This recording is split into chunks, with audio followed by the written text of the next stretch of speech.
नमस्ते dear viewers. आज के इस वीडियो में हम लोग सीरीज पैरेलल कॉम्बिनेशन सर्किट की बात करने वाले हैं। Basic electricity principles. Okay, video number 11 है ये। स्किल एनहांसमेंट कोर्स है।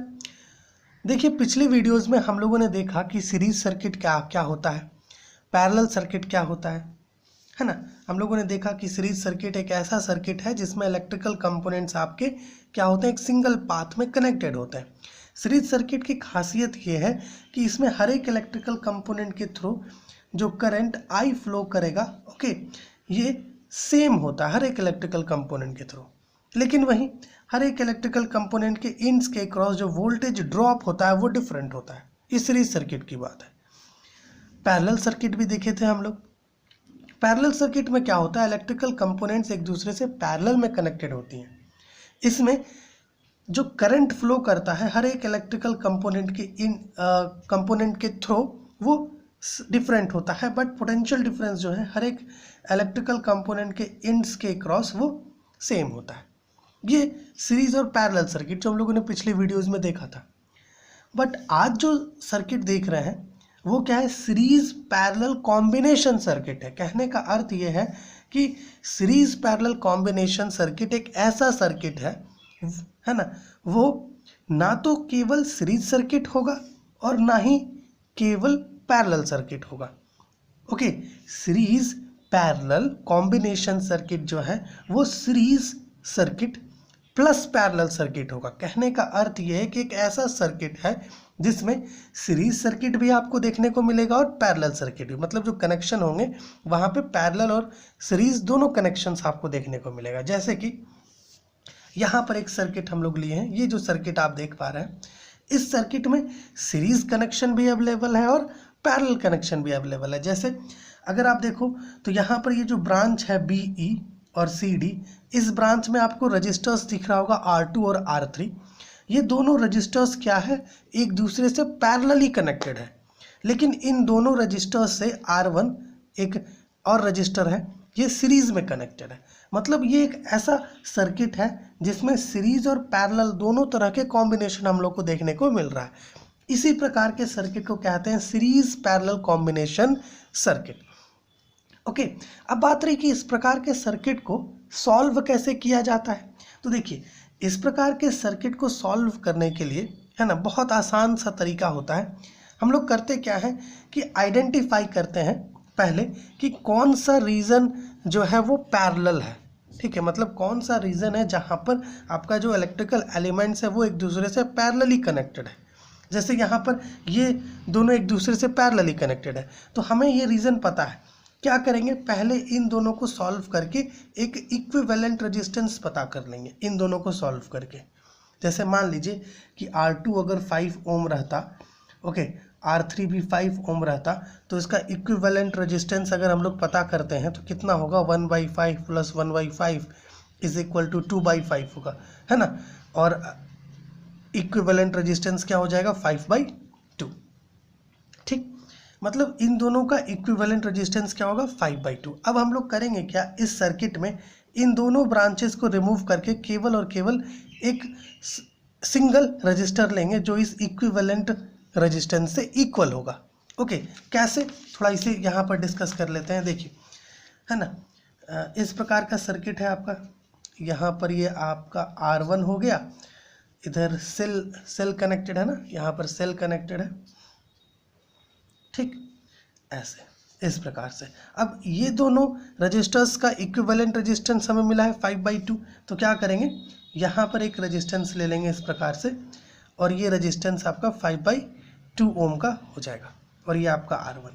फिर क्या करेंगे, अपना ये जो सर्किट है ये क्या हो गया, सीरीज सर्किट बन गया, है ना। पहले जो सीरीज पैरेलल कॉम्बिनेशन सर्किट था, अब वो सीरीज सर्किट बन गया है।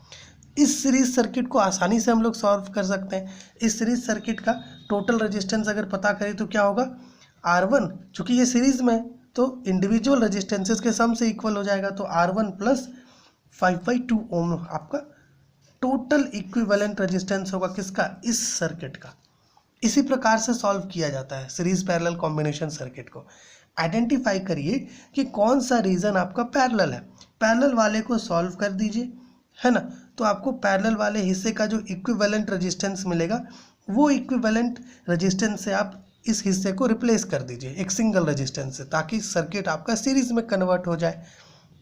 ओके, फिर आप आसानी से टोटल इक्विवेलेंट रेजिस्टेंस जो होगा सर्किट का वो पता कर सकते हैं। रेजिस्टेंस मिल जाएगा, है ना, तो अगर वोल्टेज गिवन होगा तो करंट पता कर सकेंगे। ओके, अब चूंकि टोटल करंट मिल जाएगा तो सर्किट में माफ़ कीजिएगा, टोटल इक्विवेलेंट रेजिस्टेंस मिल जाएगा तो टोटल करंट जो फ्लो कर रहा है वो भी पता चल जाएगा, है ना। अब हर एक रेजिस्टेंस के थ्रू कितना करंट है वो हमें ओम्स लॉ के अकॉर्डिंग थिंग्स पता चलेगा, या जो किरचॉफ्स लॉज है वो अप्लाई करने पर पता चलेगा, है ना। तो ये एक बहुत ही simple series parallel combination circuit है।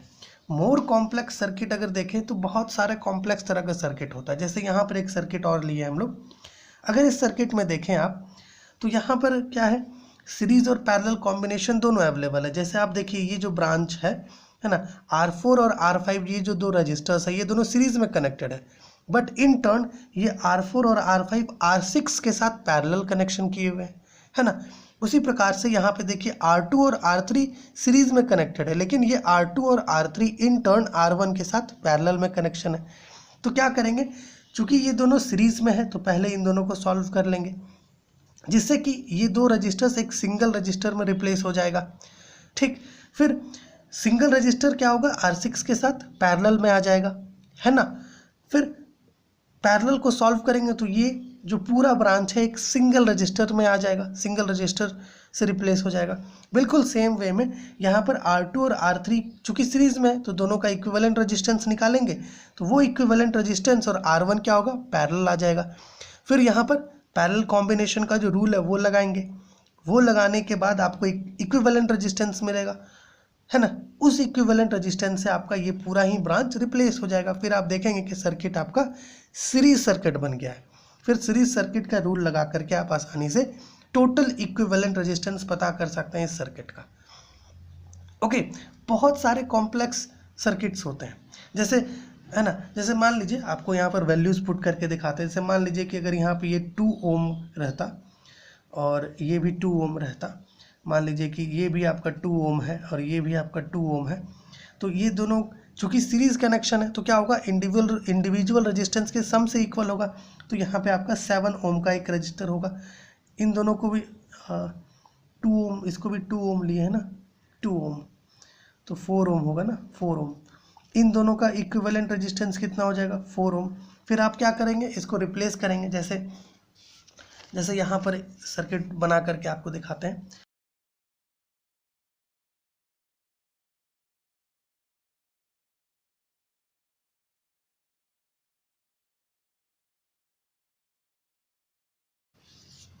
जैसे यहाँ पर देखिए हम लोगों ने क्या किया, इन दोनों का इक्विवेलेंट रेजिस्टेंस निकाला था 4 ओम, तो ये यहाँ पर R4 + 5 और ये R6। उसी प्रकार से यहाँ पर R2 + 3 जो है आ रहा है हमें, R2 और R3 को का इक्विवेलेंट रेजिस्टेंस 4 ओम, वो यहाँ पर लिए। अब ये दोनों पैरेलल है, ये दोनों पैरेलल को हम लोग सॉल्व करेंगे। ठीक, फिर उसी प्रकार से ये पैरेलल को सॉल्व करेंगे तो ये दोनों भी क्या होगा, एक सिंगल इक्विवेलेंट रेजिस्टेंस में रिप्लेस हो जाएगा। फिर आपका जो सर्किट मिलेगा वो सीरीज सर्किट मिलेगा और आसानी से आप इसका टोटल इक्विवेलेंट रेजिस्टेंस पता कर सकते हैं। तो सीरीज पैरेलल कॉम्बिनेशन में क्या है कि इंडिविजुअली हमें सीरीज सर्किट का रूल और पैरेलल सर्किट का रूल इस्तेमाल करना होता है।